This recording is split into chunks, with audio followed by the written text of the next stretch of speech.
That's just the beginning of your problems. Go to chapter 65 of the Quran. I want you to read verses 1 to 3 just to start with. O Prophet, instruct the believers when you intend to divorce women, then divorce them with concern for their waiting period. And count Now it slow down so I can accurately, explain, because the Imam obviously didn't explain this to you. This is called the iddah, the waiting period. When a man marries a woman and he has sex with her and he divorces her, the woman has to wait. It's called iddah before she can remarry. So here it's talking about divorce and remarriage. How long is the waiting period for a woman who's been married, had sex with her husband, and divorced? Read it. Okay. O Prophet, instruct the believers when you intend to divorce women, then divorce them with Divorce concern for women? their waiting period. You caught it? Yeah. So it's about divorce. So then you divorce women, then what? Then divorce them with concern for their waiting period and count it accurately and fear God your Lord. So it's a waiting period when you divorce them, right? Yes. Okay, so that's the iddah. We'll get there in a minute. Now keep reading 2 and 3. Then when they have almost reached the end of their waiting period, either retain them honorably or separate from them honorably. And call 2 of your reliable men to witness either way, and let the witnesses bear true testimony for the sake of God. This is enjoined on whoever has faith in God and the last day. And whoever is mindful of God, he will make a way out for them and provide for them the sources they could never imagine. And whoever puts their trust in God, then he alone is sufficient for them. Certainly God achieves his will. God has already set a destiny for everything. Now you understand what it's saying. So after the waiting period, either you can take them back or you let them go, and Allah will provide for the one you've divorced. So you get the context now, right? Yeah. A woman who's been divorced has to wait. It's called the waiting period before she can remarry. That's known as the iddah. Now, don't lose your place in chapter 65, because I want you to go to chapter 33, verse 49 of the Quran. Yes. O believers, if you marry believing women and then divorce them before you touch them, they will have no waiting period for you to count. So read it one more time. Slowly. Read it one more time. O you believers, if you marry women but have not touched them, do they have to wait? You marry believing women and then divorce them before you touch them, they will have no waiting period for you to count. So there's no waiting period, right? If you haven't had sex with them. In the translation I'm reading, it says if you marry believing women. Yeah, that's fine. We'll keep believing women. If I marry a believing woman, but I have not touched her and I divorce her, does she have a waiting period or she's free?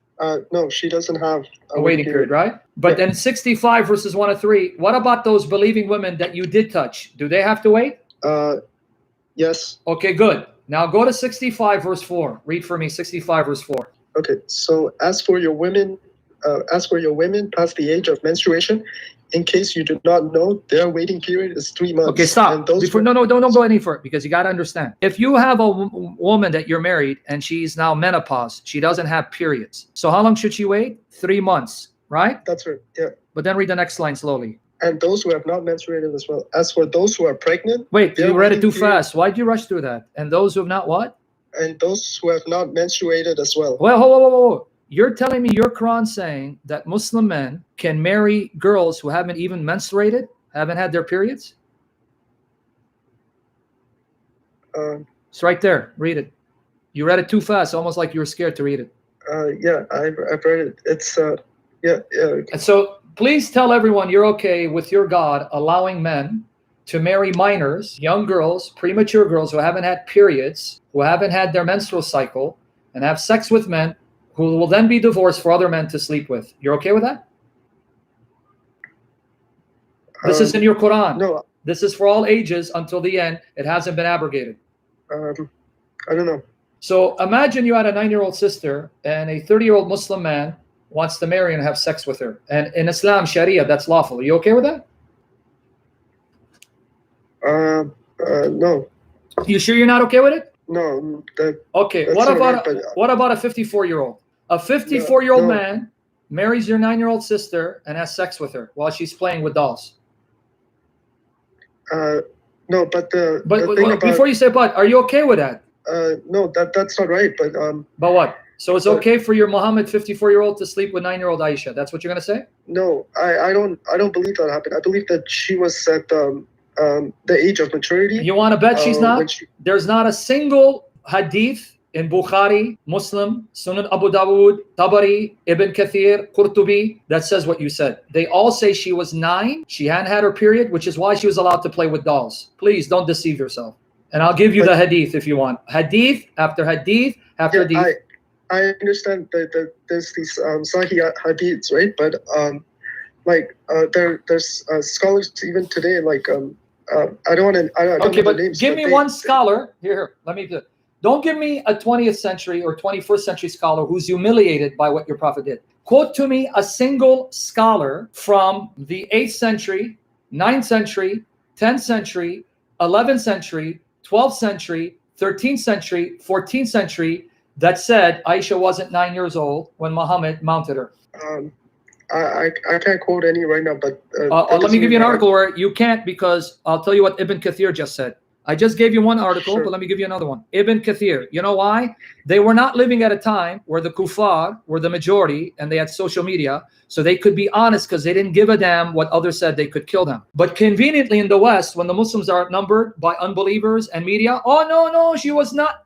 All of a sudden, she wasn't 9 years old. Okay, well, let's see. Okay, Yunus bin Bukair stated from Hisham bin Urwa, from his father, who said, the messenger of God married Aisha 3 years after the death of Khadija.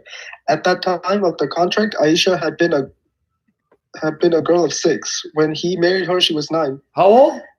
She was 6 when she got married. Sorry. No, not married. When he contracted 9. Marriage 6. When did he marry her?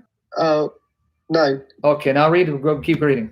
Okay, so the messenger of God died when Aisha was a girl of 18. Okay, keep going. Okay, yeah, so this tradition is considered Gharib, unique in this line, meaning it has a unique chain, but keep reading. Okay, sure. Al-Bukhari had related from Ubaid bin Ismail, from Abu Usama, from Hisham bin Urwa, from his father, who said Khadija died 3 years before the emigration of the Prophet. He allowed a couple of years or so to pass after that, and then he contracted marriage with Aisha when she was 6. Thereafter, consummating marriage with her when she was 9 years old. Okay, another one that says 9 years old, another chain. Okay, now read. Keep reading. Okay, what Urwa stated here is mursal. Okay, incomplete, as we mentioned above. But in its content, it must be judged as mutassil, uninterrupted, meaning that there is no flaw, no weakness. It is a perfect matan story. But keep going. But anyway, forget what I'm saying, because this is the paragraph I want you to read. Okay. His statement, he contracted marriage with Aisha when she was 6, thereafter making marriage with her when she was 9, is not disputed by anyone. Repeat that again? As well as it's not disputed by anyone. Now, let me tell you when Ibn Kathir wrote this. He wrote this 700 years after the death of your prophet in the 14th century. And he says, no one, no Muslim scholar, no jurist, no hadith scholar disputes this. And now we'll finish it. And is well established in the Sahih collections of traditions and elsewhere. So why do you Muslim scholars in the 21st century dispute this when Ibn Kathir, 700 years after death of your prophet, said nobody, no Muslim scholar disputes this? So you guys trying to play games with us? Keep reading. Finish it. Keep reading. Okay, keep sure. reading slowly. Keep reading. He consummated marriage with her during the 2nd year following the emigration to Medina. His contracting marriage with her took place some 3 years after Khadija's death, though there's disagreement over this. Yep. The Hafiz Yaqub bin Sufyan stated Al-Hajjaj related to us that Hamad related to him from Hisham bin Urwa, from his father from Aisha, who said, the messenger of God contracted marriage with me after Khadija's death and before his emigration from Mecca when I was 6 years old. After we arrived in Medina, some women came to me while I was playing on a swing. My hair was like that of a boy.